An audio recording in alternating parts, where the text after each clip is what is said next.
सुरविलास महामोह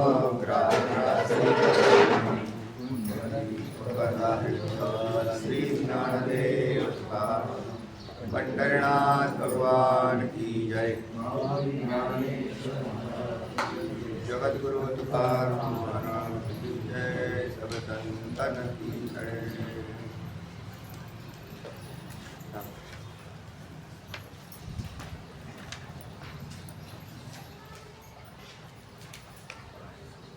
नाना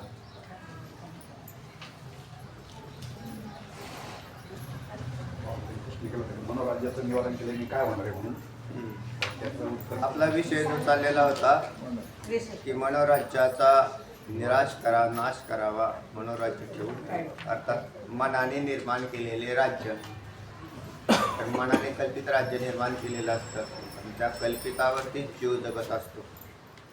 सगळा कल्पिताचा पसारा आहे आणि त्याचं निवारण केल्याशिवाय मोक्ष होणार नाही. म्हणून मनोराज्य ठेवून जर तत्वज्ञान झालेलं असेल तर त्याला परोक्ष ज्ञान असं म्हटलं, आणि मनोराज्याचा निराश केला त्यानंतर अपरोक्ष ज्ञान त्या ठिकाणी प्राप्त होतं. तत्वज्ञानाचे जे दोन भाग केलेले आहेत म्हणून केलेले असा विषय आहे. नाहीतर मग तत्वज्ञानाचे दोन भाग कसे होतील? ज्ञान तर एकच आहे, ज्ञान एक आहे, त्याचे दोन भाग कसे होतील? ज्ञान तत्वज्ञान निर्माण झाल्यानंतर त्या तत्वज्ञानाकडून होणारं जे कार्य आहे म्हणजे मनोनाशाचं कार्य घडलं पाहिजे, तर अपरोक्ष ज्ञान होतं. आणि तत्वज्ञानासहित मनोराज्य जर शिल्लक राहत असेल तर परोक्ष ज्ञान होतं, असा अर्थ निघाला. त्याच्यामुळे त्यासाठी काय करावं हा विषय तुम्हाला मागच्या श्लोकात आलेला आहे. किंवा त्यांनी काय केलं आहे, कामाधिकाचा जाणीवपूर्वक त्याग केला पाहिजे. आणि त्याच्यानंतर जरी तत्ववेत्ते होते याज्ञवल्क्य मुनी, तर याज्ञवल्क्य मुनींची कथा येते. त्यांना दोन पत्न्या होत्या, गृहस्थाश्रमात होते आणि गृहस्थाश्रमात त्यांच्याकडे संपदा सुद्धा होती. कारण त्यांनी राज्यात म्हणजे एकदा पंडितांच्या सभेत सहस्र गायी, ज्या सोन्याच्या काय म्हणतात चेंब्या म्हणतात, तर त्या असलेल्या सहस्र गायी अशा प्राप्त झाल्या होत्या त्यांना. तर त्यांच्याकडे गृहस्थाश्रमात होते, धनधान्य संपदा होती, तरीसुद्धा नंतरच्या काळात त्यांनी काय केलेलं आहे, विविदिशा नाही, विद्वत संन्यास घेतला. विविदिशा हा संन्यास मुमुक्षुने घ्यायचा असतो तत्वज्ञानासाठी, आणि तत्वज्ञानोत्तर जीवनमुक्तीसाठी हा विद्वत संन्यास त्यांनी धारण केलेला होता. मग विद्वत संन्यास तरी धारण करण्याची काय आवश्यकता आहे असं म्हटलं तर हा कामाधिकांचा त्याग हा तिथे शिकवतो. आता पुन्हा आणखीन संन्यास घ्या, एकदा ज्ञान झाल्यावर परत कशाला जायचं आहे त्या, परत आणखीन वानप्रस्थ संन्यास हे कशासाठी घ्यायचे? तत्वज्ञानासाठी घेतला तो विविदिशा संन्यास ठीक आहे, समजा कोणी अशी शंका केली साधकांनी घेतला तर ठीक आहे, पण मुक्तांनी बी आणखीन कशाला जावं? तर तिथे मनोनाशाचा विचार केलेला आहे. कुठे का आहे ना मनामध्ये, आणि हे ज्याचे त्या व्यक्तीला काय होतं कळत असतं. लोकांना नाही आपल्या मनातनं काय ठाव घेता येत. जेव्हा श्रेष्ठ साधू पुरुष असतात त्यांना दुसऱ्याच्या मनातलं कळतं, असा एक भाग आहे. तुमच्या मनात काय चाललेलं आहे हे पण कोणाला कळतं? ज्याच्या मनोनाश झालेला आहे त्याला दुसऱ्याच्या मनातलं कळतं. म्हणजे हा एक भाग आहे. त्या श्रेष्ठ साधू, त्यांना श्रेष्ठ साधू असं म्हटलं. तर अशा मनोराज्याचं निवारण केल्यावर मग मनोराज्याचे निवारण केल्याने काय होते अशा प्रकारची शंका आलेली कालची ना. हो सांग श्लोक आहे पुढं, जिथे तस्मिन् मुक्ती शून्यम. कोणी कोणी श्लोक पाठ केले? श्लोक कोणी कोणी पाठ केले?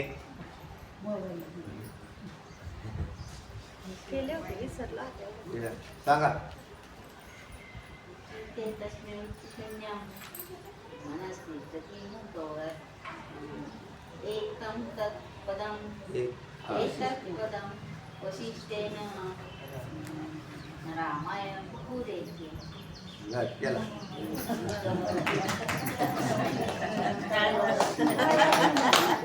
मुकम पंगुम लंगायते गिरी काय म्हटले वसुदेव सुतम देवम नाही वसुदेव सुतम देवम कंसचाणूरमर्दनम देवकी परमानंदम कृष्णं वन्दे जगद्गुरुं मूकं करोति वाचालं पंगुं लंघयते गिरिं यत्कृपातमहं वन्दे कृपा झाल्यावर ती पांगळा सुद्धा पर्वत चढून जाईल.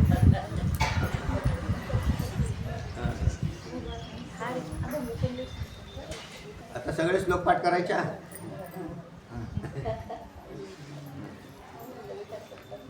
हे श्लोक लय चांगले आहेत आवडीचे, करा पाठ. हा मग 12वी झाली. बुद्धीचा वापर चालू केला.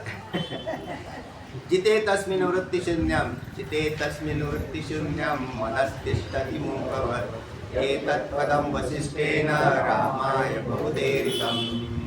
सोपा होता श्लोक, पाठ करायला फार सोपा आहे. आणि ते वसिष्ठेन रामाय वगैरे पद असल्यामुळे अजून सोपा झाला लक्षात ठेवायला.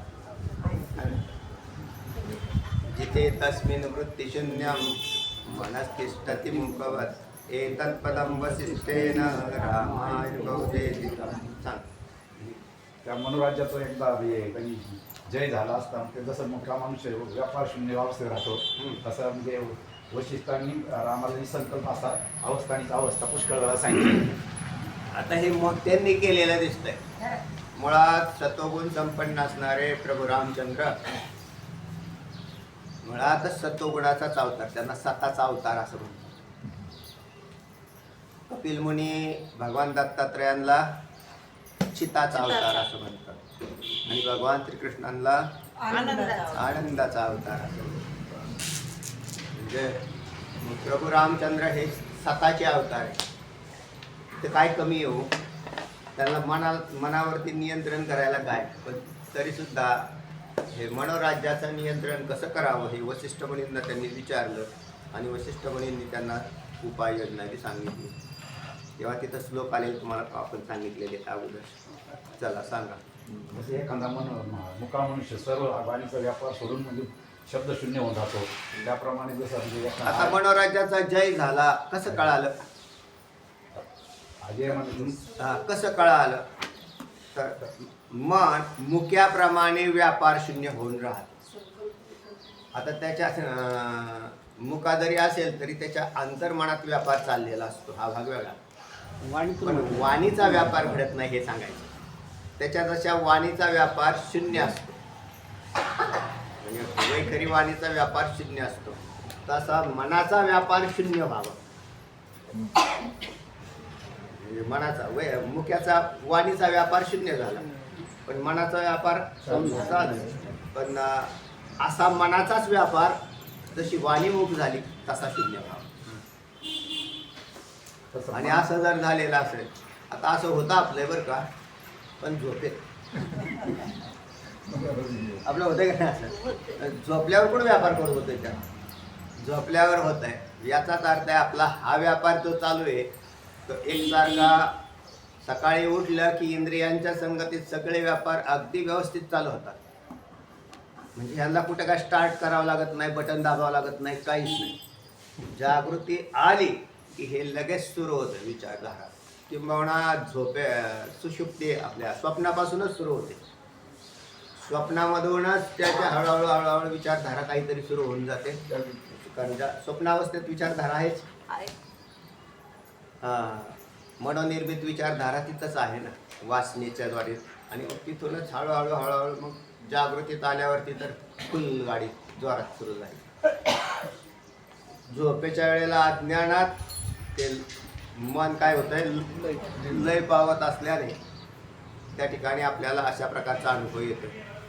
जसा मन शून्य म्हणजे जर झोपलेला 10 वाजता झोपले तर सकाळी उठले 5 वाजता, तर 5 वाजता बरोबर 5 वाजेपर्यंत 5 वाजल्या का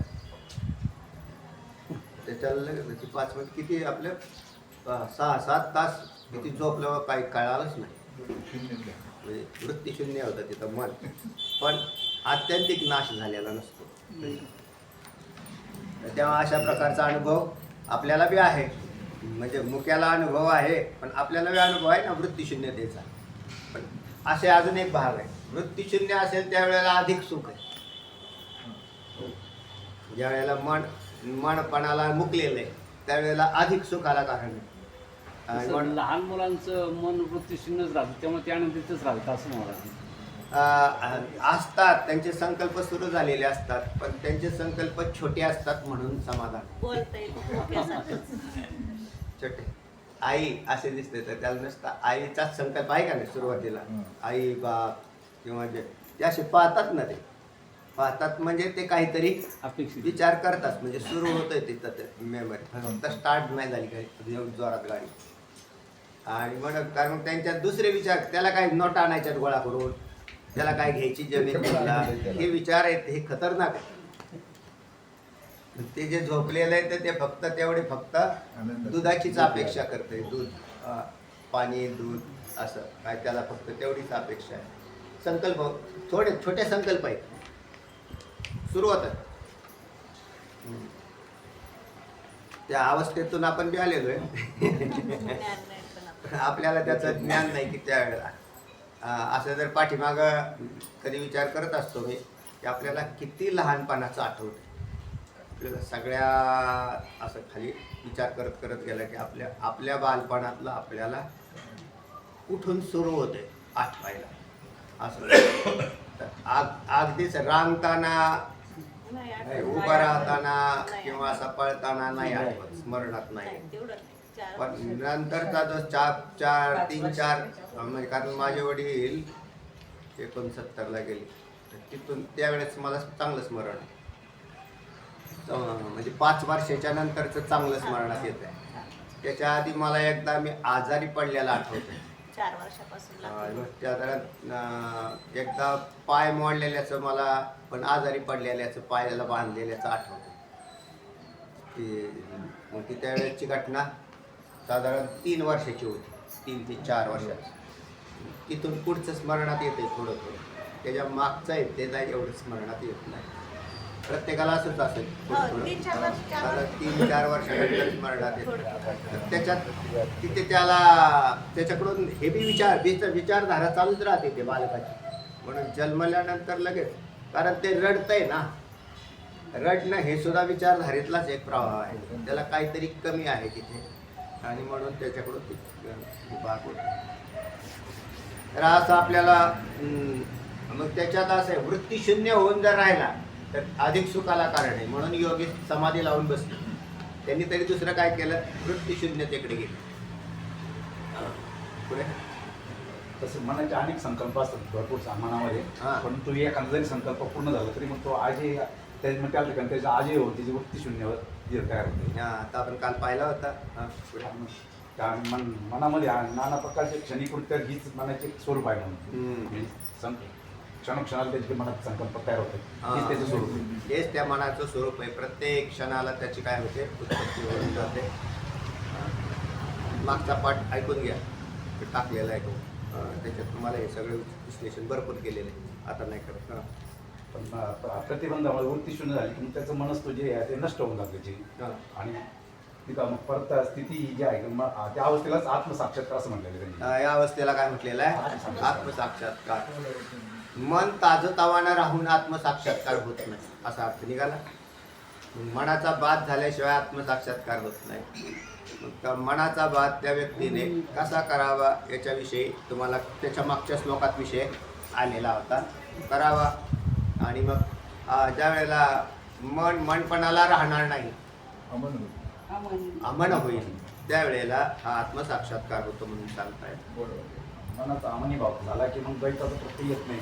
आता अमनी भाव झाल्यावरती द्वैताचा प्रत्यय येत नाही. म्हणजे हे जे दिसणारं प्रत्यक्ष जे द्वैत आहे, द्वैत या पदाचा अर्थ आहे अनेकत्व. पुष्कळ पदार्थांची ज्ञान होणं याचं नाव काय आहे? द्वैत असं आहे. आणि हे सहज आहे. तिथं म्हटलं तुम्हाला अशी की सकाळी उठल्यानंतर काय होतं, सकाळी उठल्यानंतर लगेच कॅमेरे चालू होतात. कॅमेरे म्हणजे डोळे, आणि लगेच विचारधारा चालू होऊन जाते. आणि मग त्याच्या वेळेत ती समोर एक पदार्थ दिसत नाही. मन एक होऊन राहिलं होतं किंवा अंतःकरण एक होऊन राहिलं होतं स्वरूपाच्या ठिकाणी. आणि तेच ज्यावेळेला द्वैत भावाला तयार होतं त्यावेळेला अंतःकरण म्हणजेच मन ते काय होतं, इंद्रियासहित बाहेर जाऊन अनंत द्वैत पाहत. मग आता अमनी भाव झाल्यावर काय होईल? मनाचा अमनी भाव झाला की द्वैताचा प्रत्यय येत नाही, म्हणजे पदार्थ दिसत नाही. तर पदार्थ दिसत असताना त्याच्यात भगवत भाव उत्पन्न होतो. म्हणजे जो पदार्थ दिसत असताना सुद्धा ते पदार्थ नसून एक परमात्माच आहे अशा प्रकारचा भाव व्हायला सुरुवात होते. म्हणजे जड नव्हे अवघा जनार्दन, तुर्य अवस्थेचा विषय चाललाय आपला हा. तर त्याच्यात आहे ना, तुरीय परम शांतीला प्राप्त झाल्यावर पुन्हा जर त्याने डोळे उघडले तर त्याला एकाचेच अनेक झालेल्याचा प्रत्यय येतो. आणि अनेकाचे अनेक झाल्याचा प्रत्यय जीवाला, म्हणजे द्वैताचा प्रत्यय. आणि एकच अनेकत्वाला पावलं आहे. गुलाबाला पाकळ्या किती असतात? कुठे फुल? आता हे गुलाबाचं फुल आहे, याला पाकळ्या किती येतं? नाही, पाकळ्या अनेक आहे म्हणा ना. त्याला पाकळ्या काय येतात?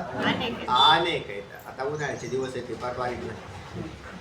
मग आता याला अनेक पाकळ्या आहेत, पण हे अनेक नसून एका गुलाबाचं फुल आहे असं प्रत्यय का नाही आपल्याला. म्हणजे ह्या पाकळ्या स्वतंत्र नाहीत, तर या देठावरती आधारित आहेत. या देठाने या पाकळ्यांना काय केलेलं आहे? धारण केलेलं आहे. तसा एका परमात्म्याचंच हे जगत आहे. म्हणून मग त्याच्यात भेद नावाचा विषय राहतच नाही. तो मावळून गेलेला आहे. भेद मावळून गेला. काय प्रमाणे? भेदभाव सहज आपणची विश्व झाला, भेदभाव सहजशी गेला. द्वेष कोण्या पुरुष कोण्या ठाई हा भेद आपोआप नाश पावला. त्याला कारणीभूत आहे अज्ञान गेलं, त्याच्या पाठीमागचं गुडाचं अज्ञान गेलं. आणि एक परमात्माच नाना रूपात थाटलेला असं कळालं. हे आमनी भावाने कळतं. त्यावेळेला मन जाग्यावर असतं तेव्हा ते व्यवहार प्रधान असल्याने तिथं द्वैत निर्माण होतं. आणि मन नाही राहिलं, जसा एखादा कोणी तटस्थ मनुष्य भांडण मिटवायला गेला, बरोबर आहे, तर तो कोणत्या पक्षाचा असतो? कोणत्याच पक्षाचा नसतो. म्हणून तो जसा तटस्थतेने भांडण मिटवतो, तो कोणत्याही बाजूचा नसतो. म्हणून तो भांडण मिटणार नाही. म्हणून तो जसा अगदी मन ज्या वेळेला अमनी होतं त्यावेळेला संपूर्ण जगत अद्वैत दिसतं. नाही तर द्वैत आहे का नाही?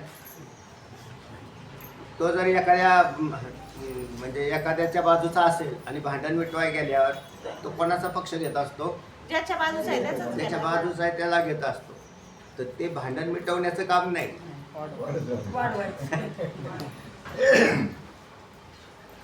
काय म्हणते, विठ्ठल रुक्माईचे भांडणी कोण करे बुजावणी. माऊली ज्ञानोबरायांचा एक अभंग आहे. नाहीच पण विठ्ठल रुक्माईचे भांडणी कोण करे बुजावणी. तिथं कोण भांडण कोण मिटवत बसेल?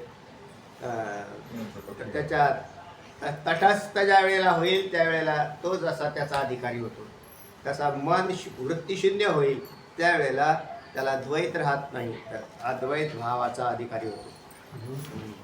पुढे वशिष्ठ महर्षींनी पण वृत्तीशून्य मनच परमपद आहे म्हणून आणि काल गौडपादाचार्यांचा श्लोक सांगितला होता तुम्हाला. मनसो ह्य मणिभावे द्वैतम नैवोपलभ्यते अमणिभाव संप्राप्ते यद्वैतम तन्न विद्यते. मांडुक्योपनिषदातली कारिका आहे, समांतर आलेली. नंतर लिहून घ्या. सारांश सांगितलं का असंच म्हणून जे केल्याने परमपदाचा लाभ तर होतो, पण या होत असल्यामुळे याविषयी प्रत्येक बुद्धिमानाने म्हणजे प्रयत्न करावा सांगितलं. तर प्रत्येक बुद्धिमानाने प्रयत्न करून बुद्ध व्हावं. प्रत्येक माणसाला बुद्ध होण्याचा अधिकार आहे. व्हावं का नाही बुद्ध? म्हणजे ज्ञानी व्हावं. कारण तुम्ही काय आहात? बुद्धिमान आहात. मग तुम्ही बुद्धिमान आहात तर बुद्ध व्हा आणि चिंतन करा. काय चिंतन करा? की मी कोण आहे, आणि याचा ज्या वेळेला अंतिम निर्णय होईल त्यावेळेला लक्षात येईल की सच्चिदानंद ब्रह्मच मी आहे. त्या वशिष्ठ वचनाचाच पुढे उल्लेख केलेला आहे. म्हणतात म्हणजे अजून पुढे आलेला आहे, हरी दृश्यम नास्ति बोधेन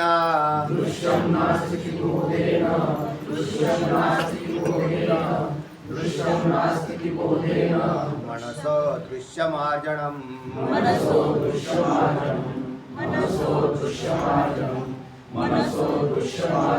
दृश्यम नास्ति बोधेन मनसो दृश्यमार्जनम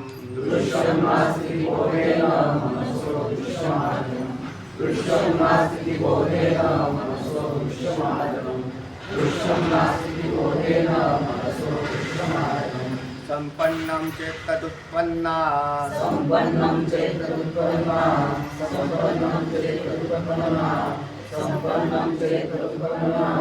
निर्वाण निर्वृत्ति संपन्नं चेत् तदुत्पन्ना परा निर्वाण निर्वृत्तिः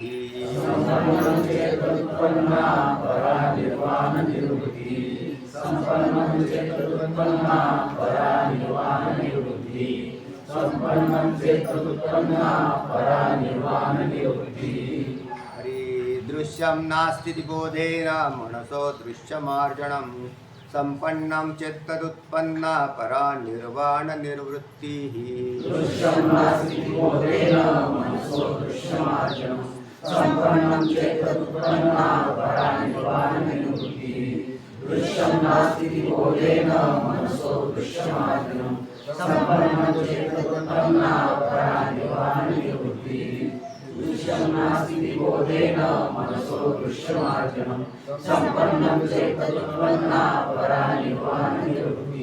दृश्यम नास्ति इति बोधेन मनसः दृश्यम आर्जनम असं पदच्छेद निघतोय, त्यांनी नाही केलेला.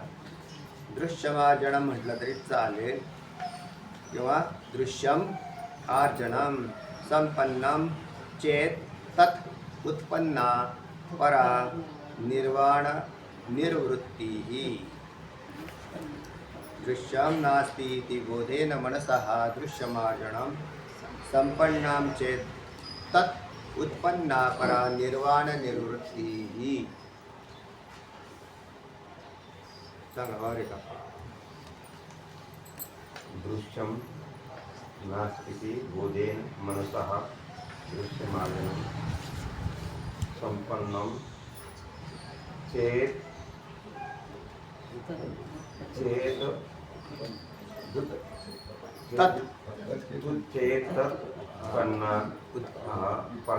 उत्पन्ना परा निर्वाण निवृत्तिः.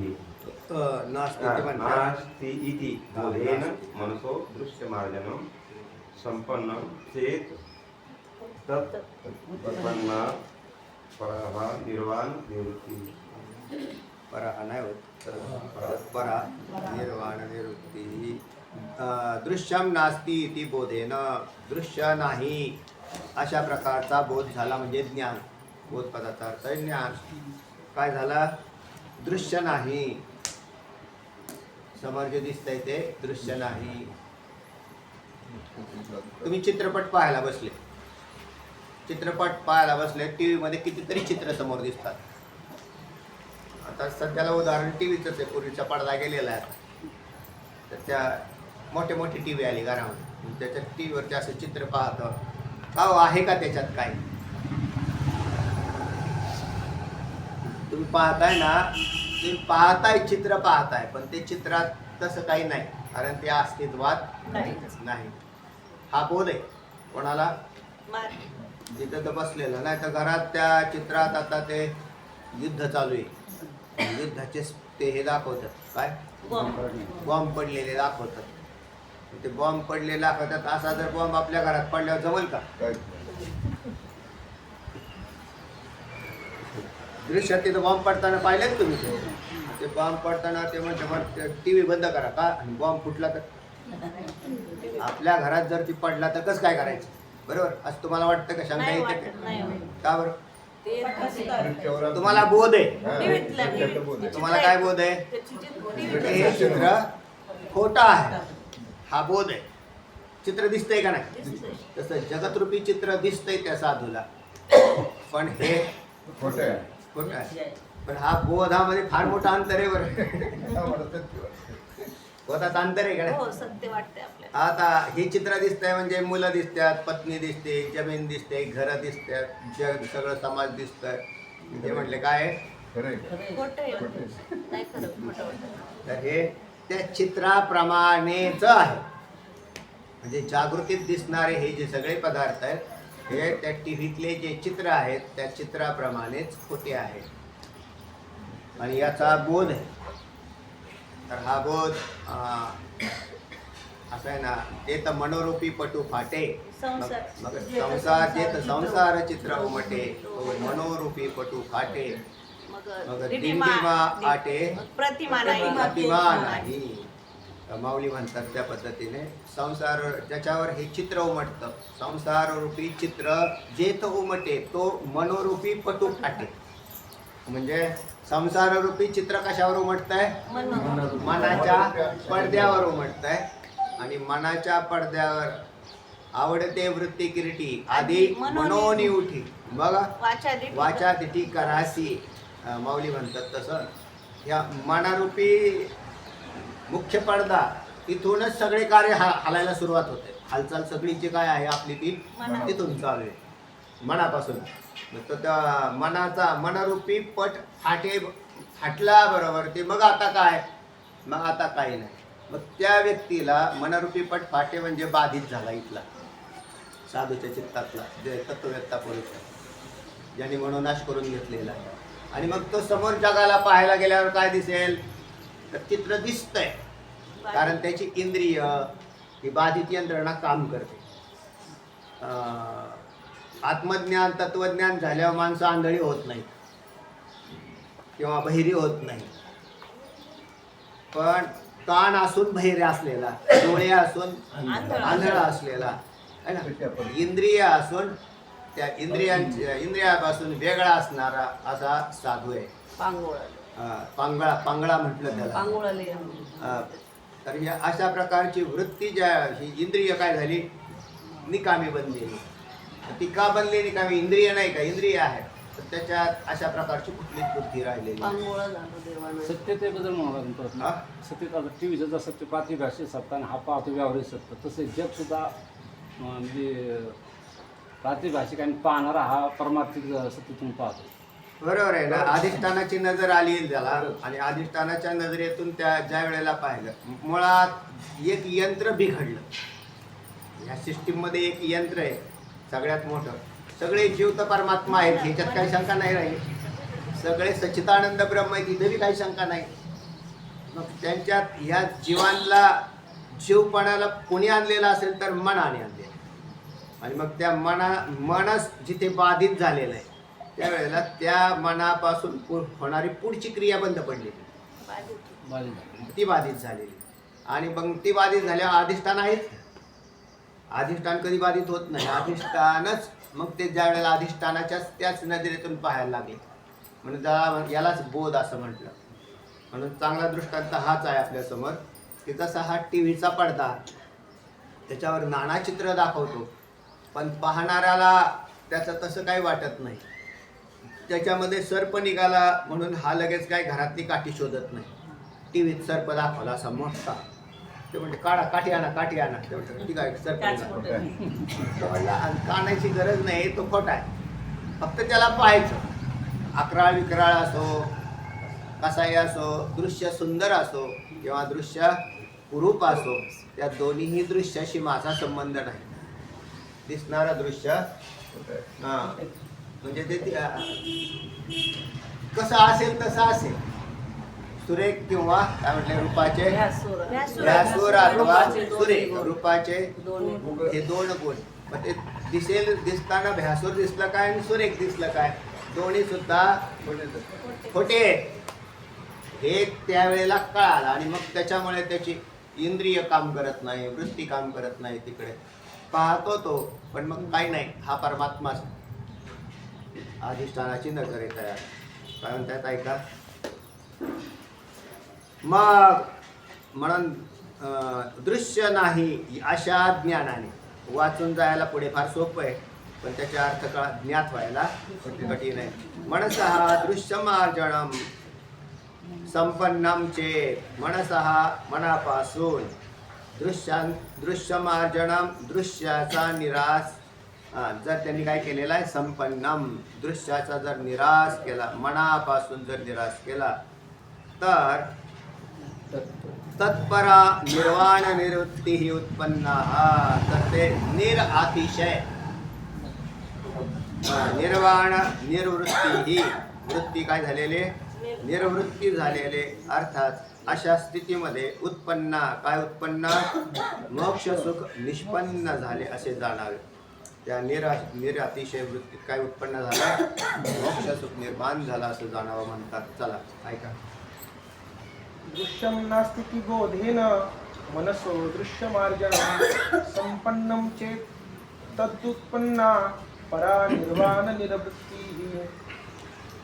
दृश्यं नास्ति इति बोधेन दृश्य नाही अशा ज्ञानाने मनसः दृश्यमार्जनं संपन्नं चेत् मनापासून दृश्याचे जर निरसन केले, तत्परा निर्वाण निवृत्ती ही उत्पन्ना तर ते अतिशय मोक्ष सुख निष्पन्न झाले असे जाणावे. अतिशय मोक्ष सुख उत्पन्न झाले असं जाणावं. मोक्ष सुख कोणाला होतं, मनशून्य वासना नाही द्रष्टा नाश पावलेला नाही, तेच मनाला पण द्रष्टा सुख स्वरूप बनलेला आहे, म्हणून निरातिशय सुखाला प्राप्त झाला. तेव्हा द्रष्टा इंद्रिय आणि विषयांच्याकडे सुखाला प्राप्त होतो, त्यावेळेला तो निरातिशय सुख भोगत नाही. त्याला सांश असं म्हटलेलं आहे आणि निरांशा तृप्ती असं म्हटलेलं आहे. निरंकुश निरांशा आणि सांश, तर या दोन प्रकारच्या तृप्ती आहेत. हे निरातिशय सुख ते आहे की ज्या ठिकाणी काय झालेले, वृत्तीशून्य अवस्थेमध्ये केवळ अधिष्ठान स्वरूप होऊन हा बनलेला असतो, सुख स्वरूप बनलेला असतो. म्हणून उत्पन्न झाले, निष्पन्न आहे ना, मोक्ष सुख निष्पन्न झाले असे समजावे, असे जाणावे. मग मोक्ष सुख निष्पन्न झाले, मोक्ष सुख निष्पन्न झाले म्हणजे तो जीवनमुक्त पुरुष जो आहे ना, त्याचा शरीराचा देहपात झालेला नाही, म्हणून उत्पन्न हा शब्द प्रयोग केला. निष्पन्न हा देहपात झालेला नाही, आणि मग त्याच काळात तो निरातिशय आनंदावर स्वार होतो. जोपर्यंत विषयाचा छंद बुद्धीला आहे, मग ते पारमार्थिक विषय असो किंवा सांसारिक विषय असो, पारमार्थिक विषय थोडे सुखाकार आहेत. तसं कीर्तनापासून उत्पन्न होणारा आनंद हा विषयानंद आहे का नित्यानंद आहे? त्याने घेतला कसं त्याच्यावर त्याच्या स्वरूपावर गेला. अजून आपण आनंदाकडे फिरकलोच नाही असं म्हणायचं. तर सात्विक शुद्ध वृत्तीमध्ये असणारा आनंद थोडा मोठा राहतो, म्हणजे आनंद मोठा राहतो, म्हणजे पारमार्थिक आनंद सात्विक असल्याने त्याला जास्त आनंद मिळतो अशी निर्माण. म्हणजे नवीन नवीन कीर्तनकारांनी कीर्तन केली ना, त्या जर असा आनंद झाला त्याचा जेवणावर सुद्धा लक्ष नाही. जेवणात आनंद आहे का नाही कोणाला? विषय जेवणाराला त्याचा कीर्तन हा आनंद विषय नाही, त्याचं भोजनावरती फार चांगलं. ते म्हणजे बा कीर्तन कसं का व्हायना, पण जेवण चांगलं पाहिजे. आणि त्याचं काय, त्याचा भोजन आनंद त्याच्यावरती त्याचं लक्ष केंद्रित आहे. त्या म्हणजे बा भोजन म्हणजे भोजन जर चांगलं असेल तर कीर्तनाचं त्याला काही सुखदुःख सुखदुःख भोजन चांगलं आवडीचा विषय. म्हणून लोक नंतर काल्याला शेवटला येतात, कीर्तनाला नाही येत. ते संपायच्या वेळेला ते नंतर येतात. ते म्हणजे काय केले हे विचारतो, काय इथे प्रोग्राम काय आमच्या चांगला असेल आवडीचा, आणखी ते म्हणजे वास भारी असेच कार्यक्रम करत आणि त्याचा आवडीचा विषय तो जीवांचा. कीर्तनकाराचा तो विषय नाही राहिला. ते म्हणजे बा काही नसलं तरी चालेल, आपलं कीर्तन कसं काय झालं फार सुंदर केलं. ते तुझा अजून बी त्याला आनंद वाटतो. तर हा सात्विक आनंद जो आहे हा थोडा मोठा वाटतो. राजसी मुळात रजगुणात आनंदच उत्पन्न होत नाही. काय म्हटलं, इच्छेच्या निवृत्तीनंतर सत्वाकार वृत्तीत आत्मानंदाचं भान होतं. आणि आता ह्या वृत्ती शून्य अवस्थेत ज्या वेळेला गेलेला आहे त्यावेळेला आनंद आला नाही. या आनंदाशी जोडा असा येते. त्या आनंदाला काही म्हणजे जोडा नाही म्हणजे दुसरा समांतर सांगताच येत नाही त्याच्या सारखा असा. तर असा जो आहे तर तो अतिशय आनंद. मग आता कारण वृत्तीने नाही घेतला त्यांनी. आपण जे बाकीचे विषय आनंद कशातून घेतले, वृत्तीने टिपलेले तिथे. तर अंतर्गत ज्या वेळेला ब्रह्माकार वृत्ती असं म्हटलेलं आहे तिथे. काय म्हटलेलं आहे, वृत्ती काय होते, ब्रह्माकार होऊन राहते त्यावेळेला निरातिशय आनंद प्राप्त होतो. आणि हा चालता बोलता आनंद सेवन करणारे हे कोणी योगी पुरुष महात्मा पुरुष आहेत. काय म्हणतात ऐका, या जगात आत्म्याहून अन्य काही एक नाही. या जगात आत्म्यावरून अन्य काही एक नाही. हे एक नाही म्हणजे काहीच नाही है ना.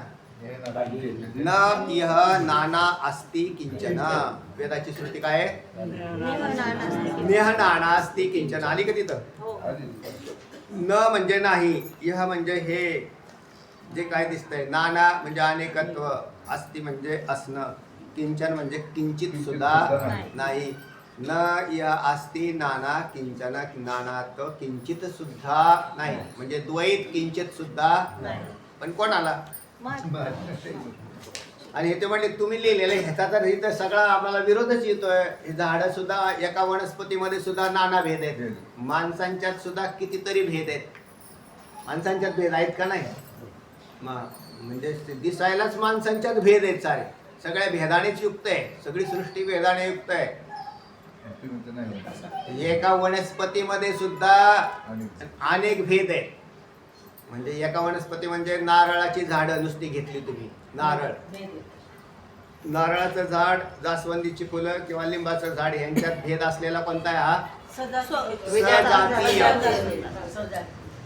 कारण वनस्पतींची वृक्षत्व जाती एक आहे. पण वृक्षत्व जाती एक असली तरी नारळाचं झाड म्हणजे काय मोसंबीचं झाड नाही, ते काय लिंबाचं झाड नाही. ते म्हणले कसं काय, ते असं नका म्हणले आपले सगळे. तर त्यात वृक्षत्व जाती एक आहे पण त्यांच्यात भेद आहे. आता नारळामध्ये सुद्धा भेद आहे. म्हणजे हे त्याच्या ज्या व्हरायटी काढलेल्या आहेत ना त्याच्यात त्यांनी काय केलेलं आहे, भेद केलेले आहेत. काहींना 3च वर्षात फळं येत आहेत. आता ती नवीन जाती आलेल्या आहेत ते 2.5-3 वर्षात नारळाला फुल नारळ सुरू झाले. काहींना 12 वर्षांनी फळं लागतात. ते म्हणले काय हे याची जातच वेगळी. खरं काय काय त्याच म्हणजे तसे दिसणारी माणसं सुद्धा एका आकाराची कुठे आहेत. जसं फॅक्टरीमधून एक जॉब काढला, एखादा प्रॉडक्ट बाहेर काढला तो तसाच साचा एकच राहतो त्याच्यात. ते फक्त प्रेस केला की चालला विटासारखं झालं का नाही. माणसं आहेत का, इतके भेद आहेत. म्हणजे अख्खी सृष्टी नानात्वाने भरलेली आहे. मग नेह नानास्ति किंचन कसं काय का नाही. तर आहो तुमच्या टीव्हीत किती पदार्थ बसले, मगाचा दृष्टांत. एखादी मालिका चालू असते त्याच्यात कितीतरी ते सगळे चित्र सामावले गेले का नाही, त्याच्यात बसले का नाही सगळे. टीव्ही खरा आहे का चित्र खरी आहेत. तर व्यावहारिक दृष्टांत आहे तो. व्यावहार दृष्टीने टीव्ही खरा आहे आणि चित्र ब्रह्म खरं आहे आणि जगात खोट. झालं का. चित्रातले भेद नष्ट करण्यात कोणी छंद घेतला नाही. आपण हे चित्रामध्ये भेद ठेवणार नाही. चित्रात भेद राहू दे ना. ते तुला काय करायचे तेव्हा, तुला निश्चय करायचा हे खोटे. भेदांचा नायनाट चित्ताच्या निश्चयाने होतो. भेदांच्या नायनाट भेदांच्या नाशाने होत नाही. लक्षात आलं. आणि तुम्ही जर असा विचार केला भेदांत आता हा भेद नष्ट करून टाका, तुमच्यातला तुमचा भेद नष्ट करून टाका, तर तुम्हीच नष्ट होता. भेद नष्ट होतोय का, मग भेद राहू द्या. पण भेद नाही आता निश्चय केला. अरे हे भेद नाही, ते दिसते ना, ते 2 दिसत असले दिसा ना का 2, हे दोन्ही एकच आहे. हा चित्तामध्ये निश्चय व्हावा लागतो. मग आता चित्तात हा निश्चय फक्त संतांचा झाला, तुमचा आमचा नाही झाला. याला कारणीभूत आहे आम्हाला ती नजरच येत नाही आणि त्या ज्ञानापर्यंत हे जीव पोहोचले नाही. नाही. झालं का नाही? गणित सुटलं. भेदाचं जे गणित आहे ना ते याच्यावर आधारित आहे. म्हणून भेद पदार्थांच्या अंतर्गत असणारे भेद, हे पदार्थांच्या मध्ये दिसणारे भेद पदार्थात राहतात. ज्या वेळेला जगाचा विचार आपण करतो त्यावेळेला जगतातले सगळे भेद हे एका अधिष्ठानाच्या ज्ञानाने नष्ट पावतात. किंवा दुसरा त्याला दृष्टांत तुमचा विचारसागरातला, रज्जूवरती सर्प भासला, रज्जूवर सर्प भासला, भुरेका भासली, माला भासली, दंड भासला, जलधारा भासली, किती भासले? अनेक पदार्थ भासले. म्हणजे त्या रज्जूवरती एवढे पदार्थ भासले, तेवढे पदार्थ त्या रज्जूत राहू शकत नाही. भासणाराच्या कल्पना आहेत आणि वास्तविक रज्जू सत्य आहे. आणि जेवढे नाना पदार्थ भासले ते सगळे खोटे आहेत. म्हणून भासणारं संपूर्ण जगत खोटं आहे. याचा निश्चय जोपर्यंत होत नाही म्हणजेच अधिष्ठानाचं ज्ञान होत नाही. आता या अधिष्ठानाच्या ज्ञानानंतरच हा विषय मिटून जातोय. चला मग नंतर लक्षात येऊन जातं एतत् आत्मविदम सर्वम. वेदाची श्रुती आहे ना, या हा सारा काय आहे? एक आत्माच आहे. एतत् आत्मविदम सर्वम गेली कृती पाठीमाग न इह नानास्ति किंचन. चला अशा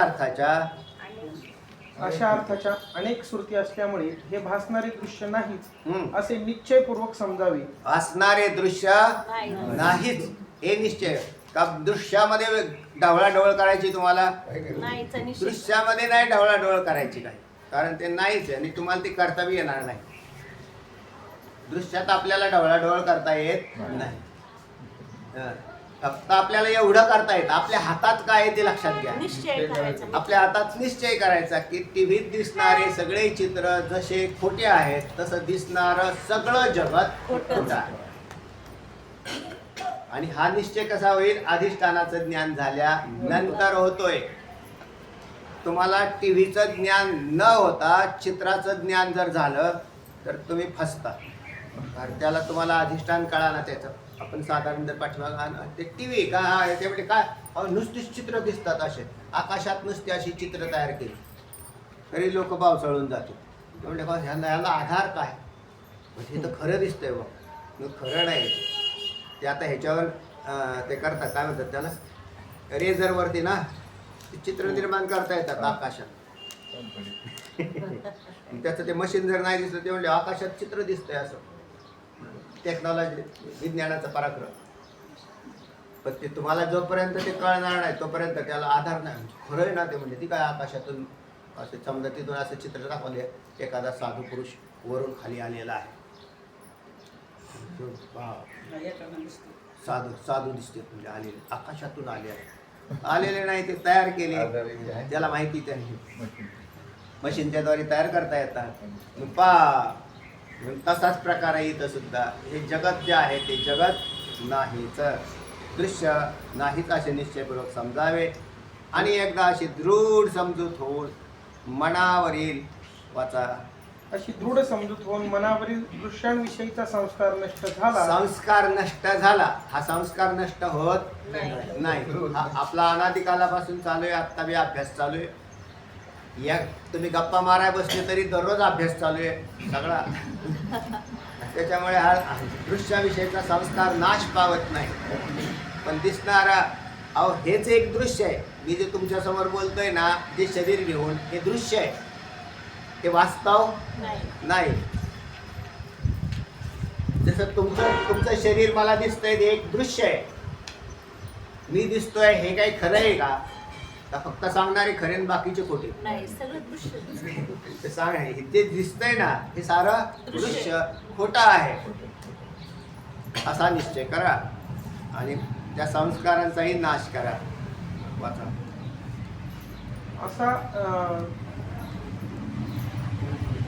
एकदा अशी दृढ समजूत होऊन मनावरील दृश्यांविषयीचा संस्कार नष्ट झाला की ते संकल्पराहित्य म्हणजेच परमगती किंवा निरअतिशय आनंदाची प्राप्ती असं होय. म्हणा, परमगती म्हणा, निरातिशय आनंद म्हणा. आणि तो आनंद काय? मग आमची वृत्ती कोणी खराब केलेली होती? दृश्याने खराब केलेली होती. आपली वृत्ती खराब कोणी केली? दृश्याने. त्याच्या दृश्याने मी खराब केली असं नाही म्हणतायत. मग दृश्यात सहभागी झाल्यामुळे खराब झाले. त्या दृश्यात तुम्ही काय झाले? सहभागी झाले म्हणून खराब झाले. जगात कितीतरी माणसं दररोज मारतात, तुम्ही सहभागी आहे का? नाही.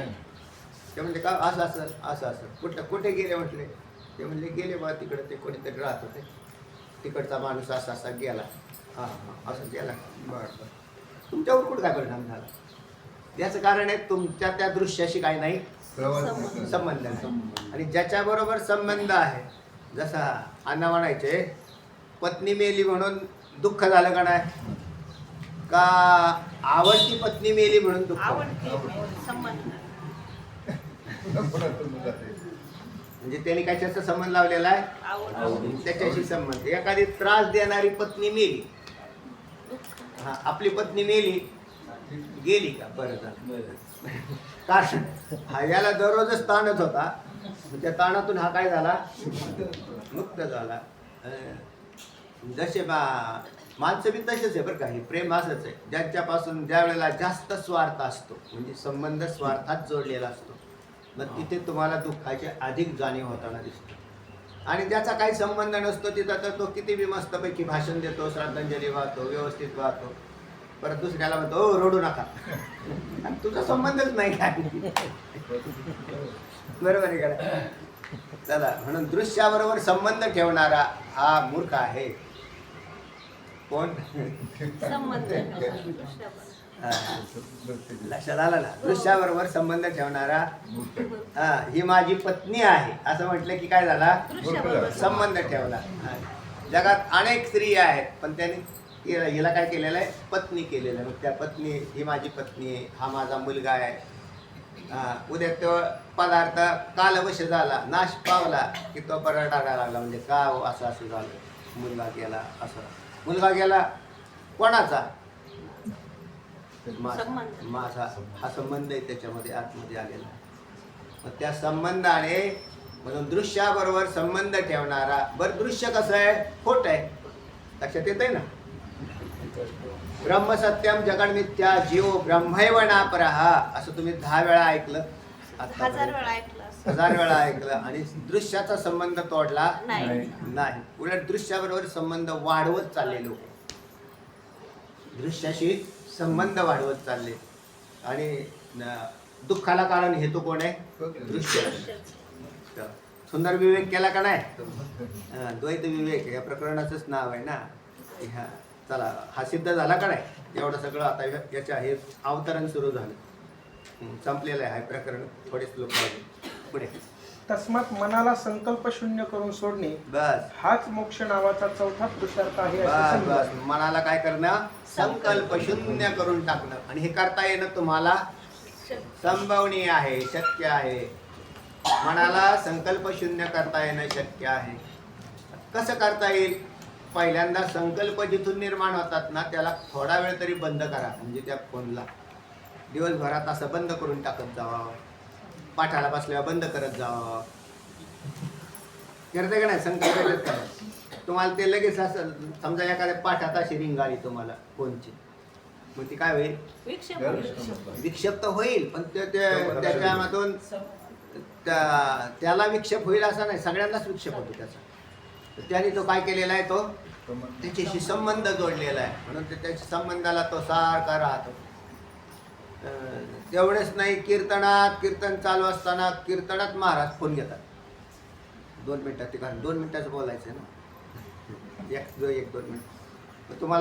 तुम्ही त्याच्याशी काय केलेला आहे? संबंध ठेवलेला आहे. दृश्याबरोबर. देवाबरोबर संबंध न ठेवता लोकांच्या बरोबर संबंध जास्त वाढवत आहेत. आणि दृश्याबरोबरचा संबंध आहे हा धोकादायक आहे. आणि देव म्हणजेच अधिष्ठान, त्याच्याबरोबर संबंध ठेवा म्हणजे सुखी होणार. तोपर्यंत तसा नाही. पण आणि मग साधनं सुद्धा अंतर्मुख करण्यासाठी साधन आहेत, बहिर्मुक्तेसाठी नाही. चला, त्या किती बी हजारो बी कीर्तन केले ना तरी नाही कळणार हा विषय. कळलं का? हजारो कीर्तन केल्यावर कळेल हा विषय नाहीच कळणार. श्लोकाला पुढे. हा. विचारितमलं शास्त्रम्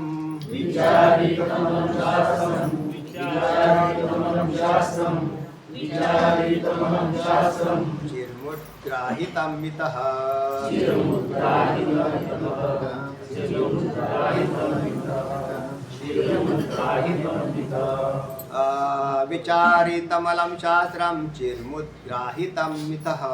विचारितमलं शास्त्रं चिर्मुद्राहितं मितः संत्यक्तवासनान् मौना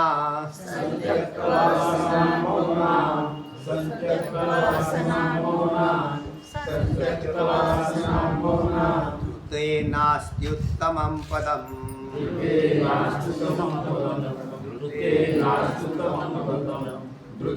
नास्त्युत्तमं पदं संत्यक्तवासनान् मौना धृते नास्त्युत्तमं पदम्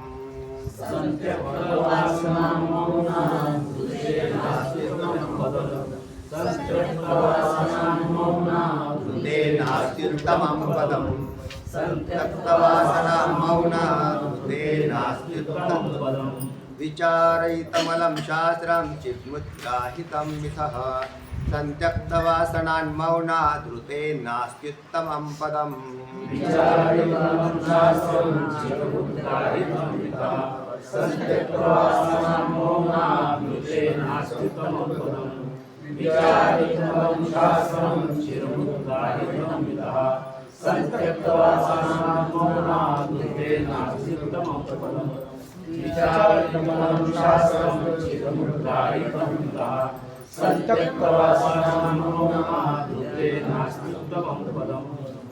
विचारितम अलम शास्त्रम चिरम उत्ग्राहितम एकत्रच केलंय ना. उत्ग्राहितम मिथः संत्यक्त वासनात मौनात ऋते नास्ति उत्तमं पदम. विचारितम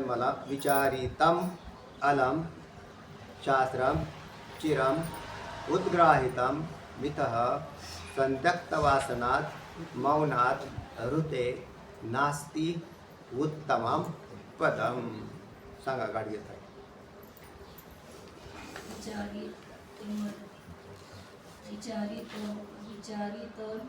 विचारितम अलम हाँ. शास्त्रम चिरम उद्ग्राहितम मितः संत्यक्त वासनात वासना ऋते ध्रुचा रू केला खाली राहिला ऋते नास्ति उत्तमं पदम. शास्त्रम अलम विचारितम. अलम म्हणजे अतिशय, शास्त्रम म्हणजे शास्त्राचा. कोणत्या शास्त्राचा? अद्वैत शास्त्राचा. कारण आपलं शास्त्र कोणतं चाललोय? अद्वैत शास्त्राचा विचार करतो आपण. शास्त्रम अलम म्हणजे अद्वैत शास्त्राचा अतिशय विचारितम म्हणजे विचार केला. अद्वैत शास्त्राचा अतिशय विचार केला. काय केलेला आहे? मनाच्या वासनेचा विचार आत्ता पाठीमागे येऊन गेला. तसेच हे शब्द आलेला आहे. त्याचं अवतरण काय आहे वरचं? तसेच हे पद आलंय ना वरती. हां, तर अत्यंत महत्त्वाचा श्लोक येतोय बरं. तर त्याच्यात विचारितम अशा प्रकारचा विचारितम अलम शास्त्रम किंवा शास्त्रम अलम विचारितम अद्वैत शास्त्राचा अतिशय विचार केला त्या पुरुषाने. त्याचप्रमाणे मितः चिरम उद्ग्राहितंच म्हणजे मिथम म्हणजे सहकारी. चिरम म्हणजे पुष्कळ काळपर्यंत. चिरकाल आपण ज्याला असं म्हणतो. उद्ग्राहितम म्हणजे आपापसात चर्चा केली. पुष्कळ काळपर्यंत काय केलेली? चर्चा केलेली. पण कोणामध्ये? सहकार्यांच्या मध्ये. त्याला म्हणतात सहाध्यायामध्ये. नाहीतर 6 अध्याय करताल तुम्ही त्याचे. 6 अध्याय नाही बरं का. स्वाध्याय पदाचा अर्थ आहे सहकारी. सहकारी. तर त्यांच्यामध्ये काय केलेली? पुष्कळ काळपर्यंत चर्चा केली. तथापि अजून काय म्हणतात? संत्यक्त वासनात मौनात ऋते पदम नास्ती. तथापि काय केलं? वासनात मौनात. संत्यक्त वासना मौनात. वासनात मौनात म्हणजेच वासना शून्य. मौनाहून उत्तम पद दुसरं कोणतंच नाही असं त्यावेळेला निश्चय झाला. कोणता? की याच्यापेक्षा अजून दुसरं कोणतंच पद उत्तम नाही. तर म्हणजे पुष्कळ काळपर्यंत चर्चा केली परस्परात, म्हणजे सद्गुरूंच्या बरोबर. नंतर शास्त्रम अलम विचारितम, अद्वैत शास्त्राचाही पुष्कळ विचार केला. पण तरी सुद्धा नंतर लक्षात आलं की वृत्तीशून्य मनाच्या वरती जाऊन पोहोचणं याच्यासारखं दुसरं कोणतंच सुख नाही. म्हणजे हे नंतर लक्षात आलं. नाहीतर पुष्कळ काळ, आता पुष्कळ काळपर्यंत लोक तर चर्चा किंवा अध्ययन करतातच. किंवा भगवंत सुद्धा म्हणतात की काय? मच्चित्ता मद्गत प्राणा बोधयंती परस्परम कथयंतश्च माम नित्यम तुष्यंती च रमन्ती च. माझे भक्त आपापसात पुष्कळ काळ चर्चा करतात. असुप्ते रामृतम कालम नयेत वेदांत चिंतया. असं बरोबर आहे. आलेलं आहे.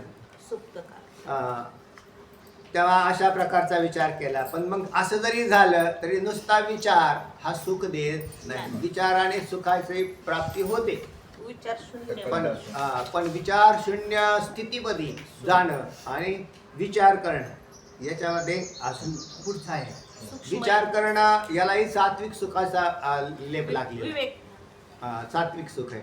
म्हणजे समजा विचार पाठामध्ये बसले तर फार चांगलं वाटलं, कारण त्यावेळेला तशा प्रकारची विचारधारा तयार झाली बुद्धीमध्ये. मग त्यावेळेला छान वाटलं, म्हणजे समाधानाला प्राप्त झालं. पण अंतिम समाधान नाही झालं. मग अंतिम समाधान तुमचं तेव्हा होईल ज्या वेळेला तुम्ही वृत्तीशून्य अवस्थेत जा. आणि वृत्तीशून्य अवस्थेत जाणं म्हणजे जीवनमुक्तीचा आनंद बघणं. आणि वृत्तीचा खडबडाट करत राहणं म्हणजे आपापच विषयानंदाकडे निघून जाणं. किंवा मग कमीत कमी प्रारब्धजन्य स्थितीमध्ये राहणं हे सगळ्यात श्रेष्ठ. इतकं तर कळायला पाहिजे. साधक तेच आहेत की जे खडखडाट करत नाहीत. विषयांचा खडबडाट नाही चाललेला, त्याच्यापासून परावृत्त तसे नाही झाले, मनाने निवृत्त झालेले. आणि मनाने निवृत्त झाल्यावरती प्रारब्धाच्या सहज अवस्थेत जे कर्म करतायत ते करतायत. त्यावेळेला त्याचा कुठलाच लेप लागत नाही. ज्या वेळेला त्याला त्याच्यात आसक्ती धारण करून बसलेला आहे ना, त्यावेळेला त्या जीवाला तो दुःखी आहे, तो 100%. कारण त्याला प्रारब्ध तसेच भोग देता असा काही नियम नाही. म्हणजे त्या प्रारब्धाने तितकं देईल, त्याचा असा काही नियम नाही. मग जे मिळेल ना ते त्याच्यावरती तो त्या ठिकाणी जो असेल तो जीव सुद्धा खुश, म्हणजे सुखात राहतो. आणि मुमुक्षुने तर त्या विषय सोडूनच द्यावा डोक्यातला. आता मग ज्या वेळेला अशा प्रकारे वृत्तीशून्य अवस्थेमध्ये तो जाईल त्यावेळेला तो खरा आनंदी होऊन जाईल. शास्त्राचे चिंतन जर नाही केलं तर आपल्याला ह्या गोष्टी कळाल्या असत्या का? म्हणून शास्त्र चिंतनाने या गोष्टी सगळ्या कळतात की पुढे काय अजून काय. नुसता अभ्यास करणं, नुसता अभ्यास केला शास्त्राचा म्हणजे पुरेपूर झाला असा नाही. तर त्याच्यानंतर पुढे काय, तर हे आता याच्यातून तुम्हाला श्लोकातून बाहेर येतं. वाचा. विचारितमलं शास्त्रं निर्मुद्राहितं मिथः संत्यक्तवासनान् मौनात् धृते नास्त्युत्तमं पदम्. अन्वयार्थ. शास्त्र अलम विचारितम, अद्वैत शास्त्राचा अतिशय विचार केला. मितः शिरम उद्ग्राहितंच, व 6 अध्यायांमध्ये परस्पर पुष्कळ कालपर्यंत त्याची चर्चा केली. म्हणजे सहकार्यांच्या मध्ये आणि सहकारी गुरु शिष्य संबंधात असाही अर्थ आहे. तथापि संत्यक्त वासनात मौनात वृते उत्तम पदम नास्ती तरी वासनाशून्य मौनाहून निराळे उत्तम नाही असाच निश्चय झाला. तर मग सगळ्यात भारी काय आहे? वासना. वासना शून्य मौनाहून निराळे उत्तम पद नाही. हे प्रॅक्टिकल आहे आणि वरचं थेरॉटिकल. शास्त्रांचे स्वतः अध्ययन करणे व ती दुसऱ्यांना शिकविणे. शास्त्राचे स्वतः अध्ययन करणे जसं आम्ही केलं, म्हणजे अध्ययन केलं ना, म्हणजे त्याच्यात काही शंकाच नाही. शास्त्रांचं अध्ययनात बसले, अध्ययन केलं, नंतर ते दुसऱ्यांना शिकवलं. ठीक आहे, काय अडचण नाही. तुम्हाला पुण्य आहे. तुम्ही काय मिळवताल? पुण्य मिळवताल. दुसऱ्याला शिकवणं पुण्य आहे. ठीक आहे. अथवा परस्परांमध्येच त्याची चर्चा करणे. आता परस्परात काही चर्चा केली असाही अर्थ निघेल. एकमेकाच्यात काही चर्चा केली. ठीक आहे. पुढे ही जरी ज्ञान साधने आहेत. ही ज्ञान साधने आहे. कळतंय ना? परस्परात चर्चा केल्यावर ज्ञान होतं का नाही? होतं. आत्यंतिक ज्ञान होत नाही, हे बी लक्षात ठेवायचं. परस्परात चर्चा केल्याने काही शंका सुटतात आणि काही शंका बळावतात. उलट सुद्धा आहे. गुरुंकडे शास्त्र श्रवण केल्याने शंका निरसन होतात, बळावत नाही. परस्परात चर्चा केली आणि परस्परातल्या चर्चामध्ये हा भाग आहे. चला, ही जरी ज्ञान साधने आहेत, बरोबर तरी आहे ती का? साक्षात साधने नव्हे. साक्षात साधने नव्हे. कारण त्या सर्वाचे पर्यवसान वासनाशून्य मनामध्येच होत नसते. मध्ये च आहे ना, तो च काढून टाका. कारण त्या सर्वांचे पर्यावसान वासना शून्य मनामध्ये होत नसते. च ला लावायचा, च तर नसते, च ला लावा वरती. तेच्या पुढे च लावला काढून तरी लागत चालेल, त्यांना च लागत असला तर. कारण च काय करत असतो? इतरांची व्यावृत्ती व्यावृत्ती करत असतो. तेव्हा कारण त्या सर्वांचे पर्यावसान वासना शून्य मनामध्ये होत नसते. म्हणजे पुष्कळ चर्चा केली लोकांच्यात बसून, अध्यात्माची चर्चा केली. लोक करतात, ग्रुपने असे बसतात आणि ग्रुपमध्ये बसून अध्यात्माची चर्चा करतात. चर्चा करत असताना ते आपापसात चाललेलं असतं, असं आहे, तसं आहे, तसं आहे. चांगली गोष्ट आहे, चर्चा करतात, दुसरी फालतू करत नाहीत, म्हणून हे चांगलं म्हणायचं. संसाराची चर्चा करत बसण्यापेक्षा अध्यात्माची करत असेल, चांगली गोष्ट आहे ना. पण त्याच्यामुळे वासनाशून्य मन कुठं झालं? म्हणजे त्याच्यापासून उत्पन्न आला. हा, त्याच्यापासून काय नाही, थोडंसं कळालं, इन्फॉर्मेशन. म्हणजे असे परमार्थात असे इन्फॉर्मेशन इकडून तिकडं ट्रान्सफर. तर आता याच्यावरती सुद्धा होते, यूट्यूब आहे किंवा अनेक बाकीचे बी आहेत सगळी साधनं. याच्यावर सुद्धा तुम्हाला काय मिळतं? इन्फॉर्मेशन मिळते, माहिती मिळते. पण म्हणून वासनाशून्य मन होतंय का? नाही होत, हे बी लक्षात ठेवा. चला, शिवाय ह्या पूर्वोक्त साधनांपैकी प्रत्येकाचे अनुष्ठान केले तरच ज्ञान होईल असेही नाही. प्रत्येकाचे अनुष्ठान केले तरच ज्ञान होईल असंही नाही. म्हणजे त्या प्रत्येक साधनांचं अनुष्ठानच करायला पाहिजे असं नाही. म्हणजे असे पहा, एक आहे, ज्यावेळेस व्यक्तीची वृत्ती अधिक सात्विक आणि असे असेल तर त्याला एकटी भगवद्गीता किंवा ज्ञानेश्वरी मुक्त करते. म्हणजे त्याला फार शास्त्रांची अध्ययन करत बसण्याची गरज नाही.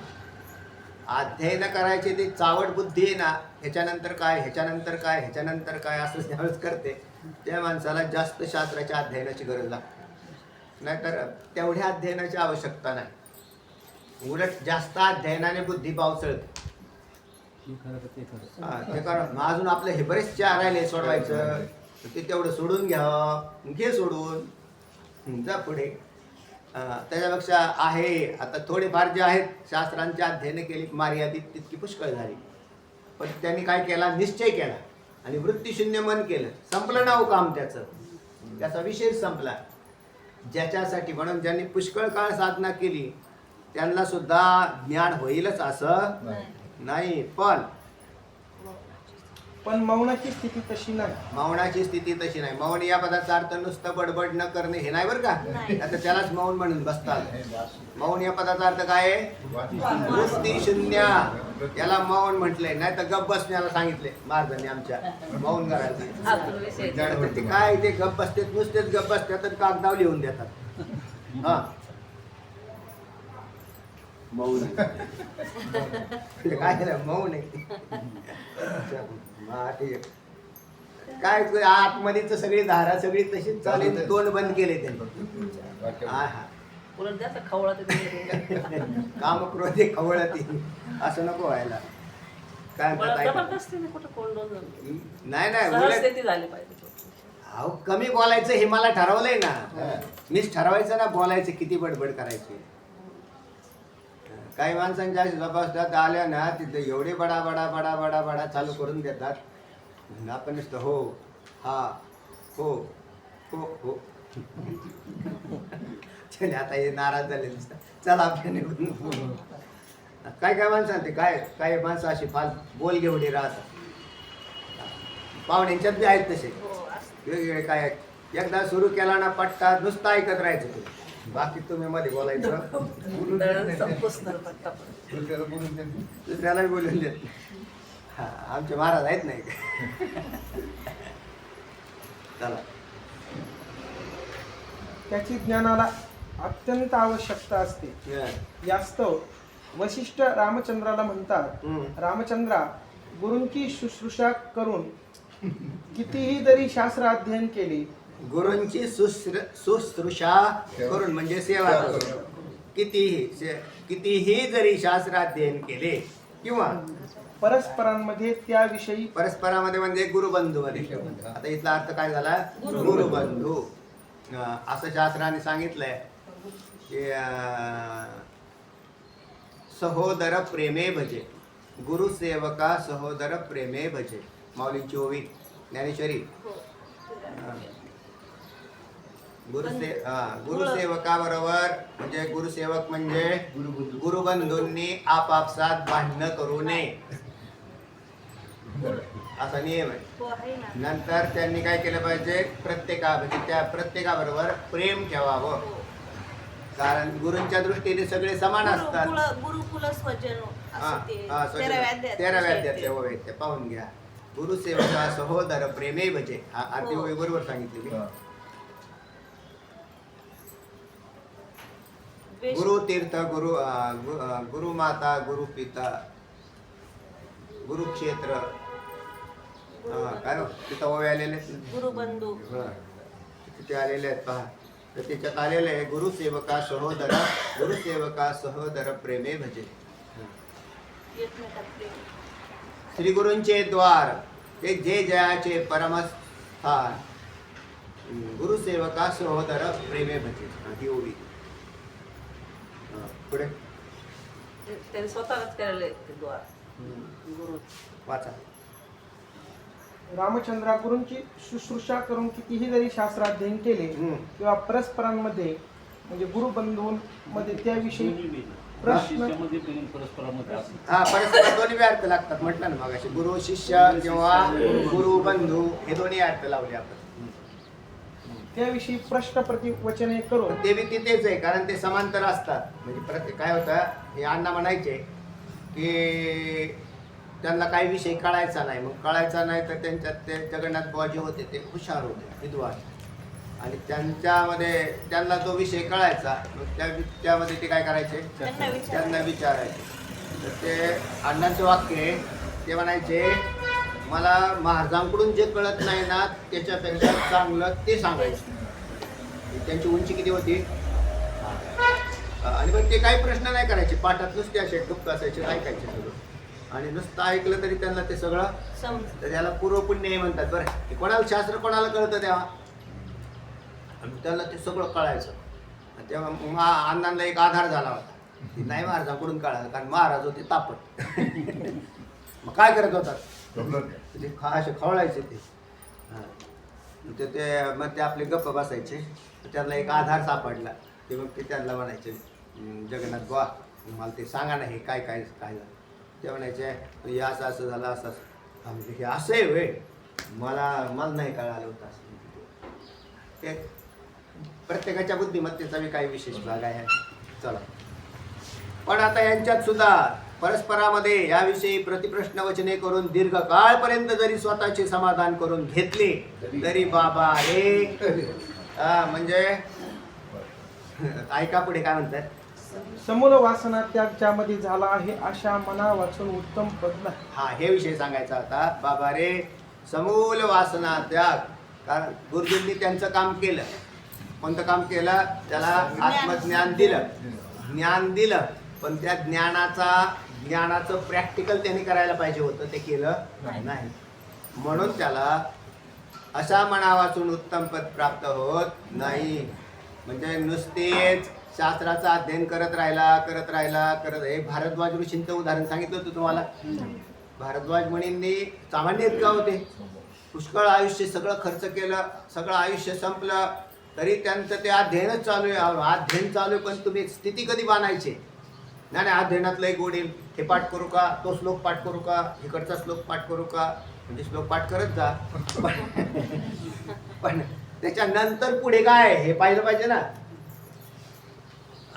तर त्याच्यात ते करत राहिले. तेव्हा भगवंताला दया आली आणि भगवंतानी इंद्राचं रूप धारण करून त्यांच्या समोर गेले, नमस्कार केला. म्हटले, मुनी तुमचं आयुष्य संपलेलं आहे, पण म्हटले मग मी असं करतो तुम्हाला की 25% आयुष्य आणखीन तुम्हाला एक्स्ट्रा देऊ.